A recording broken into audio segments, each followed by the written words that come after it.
Pooey surprise. Pooey baton, actually. That is incredible. You're looking at a live shot from the Century Plaza Hotel and Spa on Burrard Street. The sky's still overcast, but it's drying out nicely. We'll have a last check-in coming up with Russ in weather. But first of all, we're joined by Karla Dreyer. Karla, you're an interior designer. Yep. Christmas, you just told me, is a busy time of year for getting things set up. And you've given us a couple of last-minute things that we should maybe be doing. Yeah, I don't want anyone to stress out, so I feel like, okay, we've got a week, so this is for the person who either hasn't decorated. It's okay. I'm going to give you a few easy tips, and then if you have decorated, but kind of just want to add and do some DIYs and fun stuff with the kids. And lots of people love to do that, especially now that we're getting to the point where the kids will be off for a few days, and they can help, and they want something to do. A few days, like 2.5 weeks. So, okay, anyway, I go back. Okay, all right. What do we have here? So the first one was inspired by a picture I actually put on Instagram and people loved, was a potted tree. And I just think this is so adorable and so cute. So if you don't have a tree yet, this is a really simple idea. Just get this little potted tree. I put it in one of these belly baskets, and honestly, you could just do that. Sure, and you could buy this tree at most garden centers. Yes, this is from Granville Island, our little flower company, but you can, and then what I did, I wanted to step it up a notch, which was make it kind of a kid's tree.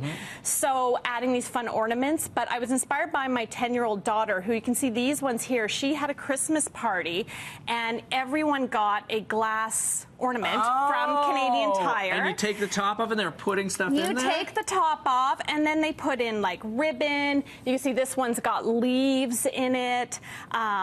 You could put, you know, little pom-poms, one of them has. And you know what, a tip, too, I like to go foraging at the florists this time of year, because all their scraps are really, really good. Does the florist know you're foraging in there? No, you know, I just, to see if they got anything that might be good. And the other thing she suggests I show you was how to make fake snow, because you can put snow in these, which is really cute, and create a winter scene. And all you need is baking soda. So you put in some baking soda. So you're making your own little snow globe. We can make our own snow globe, and then some conditioner. And I'll let you hair conditioner? Mix it around. Okay. And you can see that that will actually make. It's really cool. It starts to. Am I doing it right? Yeah, well.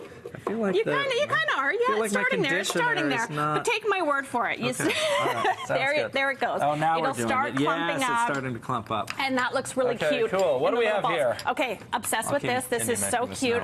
This is, I'm calling, I don't know, vignette. You just got a crate here. Crate displays. So.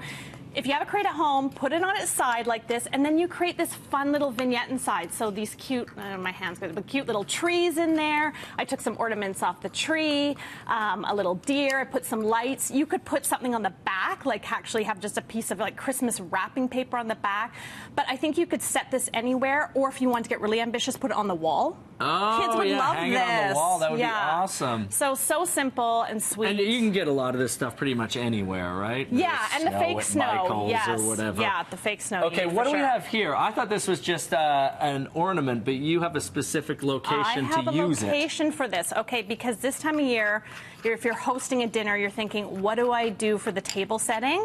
I've got you covered. You take the wreath off your door, and you use the wreath as your table setting. And then you just put candles, or I put a tree and a deer in there. And if you haven't got a wreath, it's not too late. Again, no, you can still get one or make one. Or make one. Because just getting those wreath rings and picking up some ornaments and sticking them in. Easy. But so easy peasy. Last but certainly not least, you have this clear box, and this guy? Well, because if you do nothing else, this is what I ask. One thing, take some jars, take some canisters, and just fill them with balls and fill them with lights, and do a few of them around your place, and it will look. With the lights too, yeah, right? And you could put pine cones in there. You could put greens in there. You do a few of those, you've got Christmas. You know what I love? I love those LED lights that are battery powered. Yeah. So you don't need to. Yeah. So perfect. You're just in here. They're working. It's great. Awesome. And you don't need to plug them in anywhere. Yeah, and you will feel Christmas. So I hope this inspires people that it's not too late. These are some simple ideas, and look at that snow. No, it starts to look like something. Can we get a shot of that? All right. Next thing you know, we're making snow globes. Awesome, Karla. Thank you so much. Thank you. Thank you again for decorating our set. Welcome. It looks great. It makes us feel so good in the morning when we're in here at 4:30 prepping for the show. Awesome. My pleasure.